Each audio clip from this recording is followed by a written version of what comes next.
এটি হচ্ছে ইমিগ্রেশনের ফিঙ্গারপ্রিন্ট দেওয়ার যে অ্যাপয়েন্টমেন্ট রয়েছে, ওই অ্যাপয়েন্টমেন্ট পেপার। যারা ক্যারিয়ার পেপার দিয়ে দেখে দিতে চাচ্ছেন, আপনাদের অবশ্যই পেপারটি নিয়ে ইমিগ্রেশন যেতে হবে। পেপারটি ব্যতীত ইমিগ্রেশন আপনি যেতে পারবেন না, ফিঙ্গারপ্রিন্ট দিতে পারবেন না, দেশেও যেতে পারবেন না। ধরুন এই পেপারটি নিয়ে ইমিগ্রেশনে গেছেন, ইমিগ্রেশন আপনাকে পেপারটি দেখেই বলতেছে আপনার এই পেপারে হবে না, আপনাকে নতুন করে ডেট নিয়ে আসতে হবে। অথচ আপনার 2 দিন পরে কিন্তু ফ্লাইট রয়েছে, তো সেক্ষেত্রে আপনার ফ্লাইটটিও ক্যান্সেল, যে আপনার টাকাটি নষ্ট হয়েছে সামান্য একটি ভুলের কারণে। Kuala Lumpur to Dhaka, Dhaka to Kuala Lumpur route সহ পৃথিবীর যে কোনো দেশের কম দামের টিকিট পেতে যোগাযোগ করুন এবং ট্রাভেল পাস, স্পেশাল পাস নিয়ে দেশে যেতে চাইলে ইমিগ্রেশনের অ্যাপয়েন্টমেন্ট, পাসপোর্টের জন্য অ্যাপয়েন্টমেন্ট সহকারে বিভিন্ন তথ্যের জন্য স্ক্রিন দেওয়া হোয়াটসঅ্যাপ নাম্বারে হোয়াটসঅ্যাপ করুন।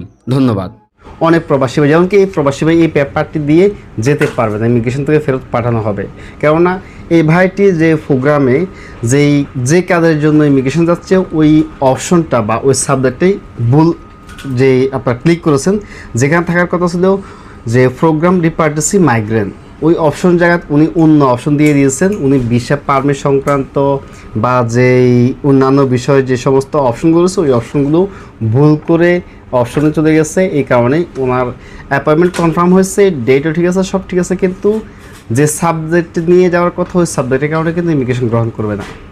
তাই তো আমরা অবশ্যই যে অ্যাপয়েন্টমেন্ট নেওয়ার সময় ভালোভাবে দেখে শুনে নিব যে আমি কয় তারিখে যেতে পারবো, কোন সময় যাচ্ছি, কোন ইমিগ্রেশনে, কোন বিষয়ে বিস্তারিত কিন্তু আমি দেখে শুনে কিন্তু অ্যাপয়েন্টমেন্ট নেব। তার পাশাপাশি অনেক প্রবাসী ভাই যেই আপনারা ফ্লাইটটি কী করেন, সন্ধ্যাবেলা ফ্লাইট রেখেছেন, ধরুন আপনার ইমিগ্রেশন আজকে ফিঙ্গারপ্রিন্ট দিবেন, আজকে সন্ধ্যা আপনার ফ্লাইট, এই কাজটি করবেন না।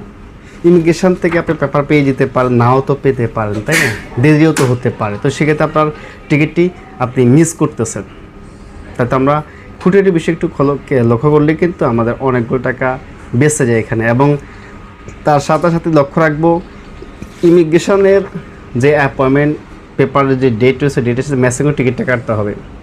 14 দিনের ভিতরে আপনার টিকিটটা রাখতে পারেন, যে আজকে এই ফিঙ্গার আজকে বিকেল চলে যাবে এমনটা করবেন না। রাত্রে যান, ভালো হবে আপনি পরের দিন রাত্রে যান।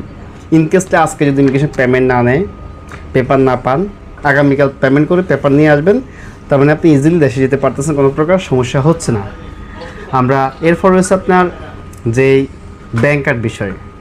অনেকেই ইমিগ্রেশন যাওয়ার পরে ডরে ভয়ে আপনার আতঙ্কে পিন নাম্বারটি ভুলে যান।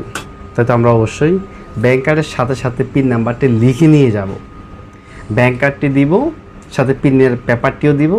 অফিসাররা নিজেরা পিনটা ক্লিক করে আপনার টাকাটা নিয়ে নেবে কার্ড থেকে, সহজ হবে।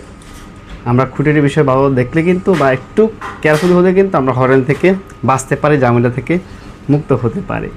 সম্মানিত ভিউয়ার্স, আজকে এই পর্যন্তই। ভালো থাকুন, নিরাপদ থাকুন, দেখা হবে পরবর্তী ভিডিওতে। আল্লাহ হাফেজ, আসসালামু আলাইকুম।